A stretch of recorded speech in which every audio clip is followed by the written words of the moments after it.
Hi everyone. Welcome back to my channel. Today we're going to talk about the benefits of receiving constructive criticism. Receiving criticism can be difficult, but it's important to remember that constructive criticism can help us grow and improve ourselves.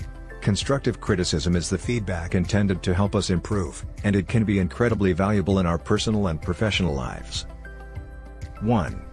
Personal growth. Constructive criticism allows us to identify areas to improve ourselves.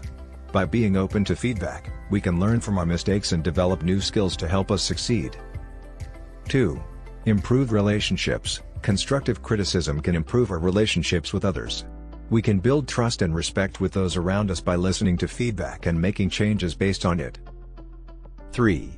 Increased self-awareness. Constructive criticism can help us become more self-aware. By identifying areas where we need to improve, we can better understand ourselves and our strengths and weaknesses. 4. Better decision-making. Constructive criticism can help us make better decisions.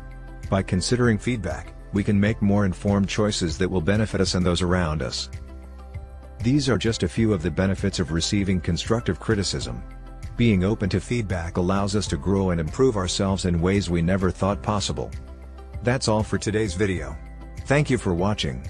If you found this video helpful, please give it a thumbs up and remember to subscribe to my channel for more videos like this one. Remember, constructive criticism is a gift that can help us become the best version of ourselves.